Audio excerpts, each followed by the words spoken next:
नमस्कार मंडळी, मयुरीज किचनमध्ये तुम्हा सर्वांचं खूप खूप स्वागत आहे. आज तुम्हाला ना गावाकडची अतिशय सुंदर अशी रेसिपी दाखवते मी.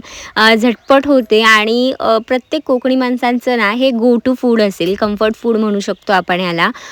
कधीही अजिबातच काही सुचत नसेल तेव्हा हा पदार्थ करू शकतो. कुठलीही सुकी मच्छी घेऊ शकतो. इथे मी तारली सुकी मच्छी घेतलेली आहे. छान ही मिठामध्ये सुकवलेली असते. तर ह्या मच्छीला ना आपण कालवणही करू शकतो, पण एकदम सोपं इन्स्टंट काहीतरी खायचं असेल त्यावेळेस काय करायचं, चूल पेटवायची आणि चुलीमध्ये ही सुकी मच्छी मस्त भाजून घ्यायची. एकदम छान रोस्ट होते ना, अशी छान भाजायची खरपूस होईपर्यंत. छान इस्तेव करायचा, पटकन होते. अगदी काही तामझाम करावा लागत नाही. काही सुचत नसेल भाजी काय करायची आहे किंवा काय, अशा वेळेस आहे ना पटकन ही रेसिपी करू शकतो आपण. आणि जर बाहेर पाऊस पडत असेल आणि त्यावेळेस हे काहीतरी खायचं आहे तर एकदम कमालीचंच हे फूड आहे. हे कोकणी भागांमध्ये हा प्रकार जास्त केला जातो, म्हणजे माशांचा प्रकार जो आहे तो जास्त केला जातो. तर हे सुखे मासे ठेवले जातात आणि पावसाळ्यामध्ये जेव्हा शेतीची कामं आटपली जातात, केली जातात आणि मग घरी थकून आल्यावरती काहीतरी करायचं असतं तेव्हा हा प्रकार केला जातो. कुठलीही सुकी मच्छी वापरू शकतो.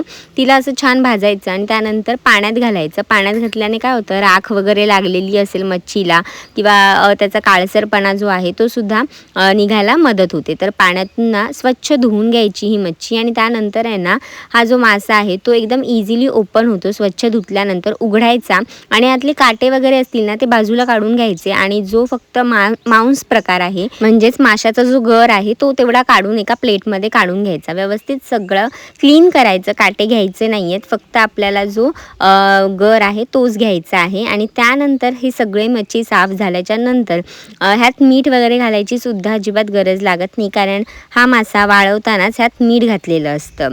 तर बरं, अजून तुम्ही मयुरीज किचनला जर सबस्क्राईब केलेलं नसेल ना तर लगेच जा, सबस्क्राईब करा आणि बेल आयकॉनवर सुद्धा क्लिक करा. म्हणजेच काय होईल, जेव्हा केव्हा मी माझी नवीन रेसिपी अपलोड करेल तेव्हा तुम्हाला त्याचं नोटिफिकेशन मिळेल. तर अशा प्रकारे ना हे मासे चांगले क्लीन करून त्याचे जो गर आहे तो फक्त आपल्याला प्लेटमध्ये काढून घेतल्यावरती यात अगदी बेसिक मसाले घातले जातात. म्हणजे घरी लाल तिखट असतं ते घातलं जातं. मिठाचं मी तुम्हाला आधीच सांगितलं की मीठ घालायची ह्यात गरज लागत नाही. फक्त फ्लेवरसाठी ना ह्यात तुम्ही ठेचून लसूण घालू शकता, म्हणजे लसणीचा एक सुंदर फ्लेवर येईल. आणि एक चमचाभर लाल तिखट घालायचं, म्हणजे जेवढं तिखट आवडत असेल तेवढं घालू शकता. कोथिंबीरसुद्धा घालू शकता ह्यामध्ये.